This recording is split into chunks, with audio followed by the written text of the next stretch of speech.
British insults were once an art form, precise, devastating, hilarious. Your nan could destroy a man's dignity with a single word and a disapproving look. But somewhere along the way, we lost them.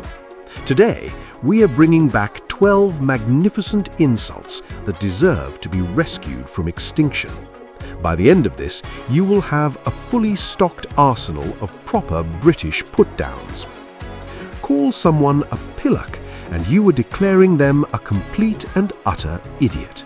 The kind of person who would lock their keys in the car while the engine was still running. The word has wonderfully crude origins from 16th century Scandinavia, referring to a certain part of the male anatomy. But by the time our generation used it, that connection had been politely forgotten. Your mother could call your father a pillock at the dinner table, and nobody would blush. What made pillock special was its versatility. You could say it with affection or genuine anger. The word carried exactly as much venom as you put into it. If Pillock was the heavyweight, Plonker was the people's champion. And we have one man to thank, Del Boy Trotter. Only fools and horses turned Plonker into a national institution. You Plonker. Rodney became one of the most quoted lines in British television history. 20 million viewers laughed and immediately started using the word themselves. The beauty of Plonker was in its sound. Those two syllables, Plonker, heavy, clumsy, ridiculous. You could not say it without smiling. When did you last hear someone say Plonker in real life? Probably not for years. This one was brutal, absolutely brutal, and children wielded it without mercy. If you were called Billy No Mates in the playground, you felt it in your bones. It meant you were alone, friendless, the kind of person who ate lunch by themselves and was picked last for football teams. Billy was not just currently without mates, Billy was fundamentally, permanently, tragically mateless. Adults used it too, with more irony. Going to the pub on your own again? Bit Billy No Mates, isn't it? The phrase has faded now, replaced with gentler language about introversion, but there was something brutally honest about it. To call someone a minger was to declare them unattractive. The word probably comes from Scottish dialect, where ming meant an unpleasant smell. By the 1990s, it had spread across playgrounds and pubs nationwide. Minger was cruel, no question, but it was also strangely democratic. Looks, behavior, attitude, anything could make you a minger. The word peaked somewhere around 2003, then slowly retreated. Perhaps we became kinder. Perhaps we just found different ways to be unkind. Picture the face. Mouth slightly open, eyes unfocused, nobody home behind those windows. That is Gormless. The word comes from the Old Norse gorm, meaning attention or heed. Someone gormless literally lacks awareness. They are not stupid exactly, just completely absent. The lights are on, but nobody is home. Every workplace had one, every classroom too. The person who would stare blankly when asked a simple question, as if the words had to travel a very long distance to reach their brain. Gormless captured that expression perfectly. A skyver was someone who avoided work at all costs, not through cleverness or strategy, but through pure, shameless laziness. The word probably comes from the French esquive, meaning to dodge or escape. British workers adopted it to describe colleagues who vanished when heavy lifting needing doing. The one always on a cigarette break, the one with a mysterious illness every Monday morning. Calling someone a skyver carried real moral weight. In a culture that valued hard work and pulling your weight, being labelled a skyver was genuinely damaging. It meant you could not be trusted. You were not one of us. The British genius for absurd comparisons produced some wonderful phrases. Dafted as a brush might be the finest.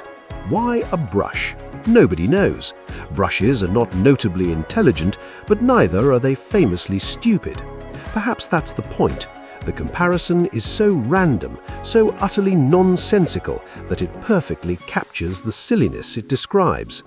Your nan probably said this, usually with affection. Oh, he's dafted as a brush, but he means well. It was gentle mockery, a way of acknowledging someone's foolishness while accepting them anyway. Watch a gannet dive for fish sometime. These seabirds plunge from incredible heights and swallow their prey whole with terrifying efficiency. Now you understand the insult. Call someone a gannet and you are calling them greedy, a glutton, the person who took the last biscuit without asking, the one whose plate was always piled highest, cleared fastest, and refilled before anyone else had finished. Every family had a gannet, probably a teenage boy, hoovering up food like he had never been fed. "Slow down, you gannet," your mum would say, but he never did. Another glorious nonsense comparison. Why frogs? Why a box? Don't ask questions, just enjoy it. Mad as a box of frogs described someone eccentric, unpredictable, or genuinely unhinged. But unlike calling someone crazy, it carried warmth, even admiration. The British have always appreciated a good eccentric.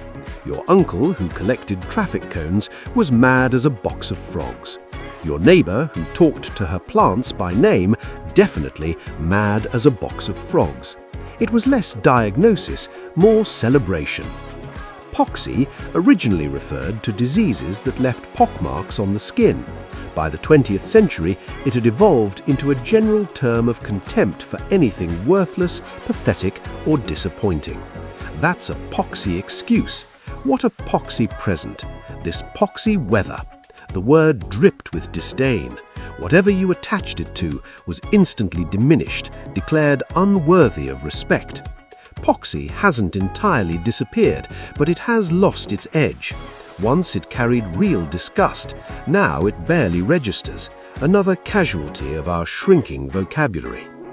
Here's one you probably never heard in the playground. Mugwump was strictly for politics, describing someone who refused to take sides, a fence-sitter, an infuriating neutral. The word comes from Algonquian, meaning war leader, but American politics twisted it into an insult for those who abandoned their party. The British borrowed it gleefully. Boris Johnson famously called Jeremy Corbyn a mutton-headed old mugwump. Most people had to look it up, but what a glorious word to resurrect. We need mugwump back in circulation immediately. And finally, dodgy. Perhaps the most versatile insult on this list. Dodgy described anything suspicious, untrustworthy, or likely to cause problems. A dodgy geezer selling watches from his coat, a dodgy curry that kept you up all night, a dodgy knee that might give out at any moment.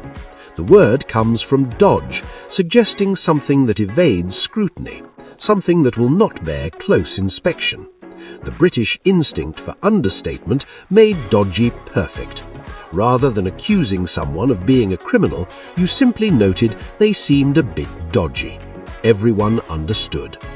12 words, 12 pieces of British heritage slowly fading from our vocabulary. Pillock, Plonker, Billy No Mates, Minger, Gormless, Skyver, Dafted as a brush, gannet, mad as a box of frogs, poxy, mugwump, dodgy. Our grandparents wielded these words like poets. They could insult you, make you laugh, and somehow leave you feeling oddly fond of them all in the same breath. That's an art worth preserving. So, here's my challenge.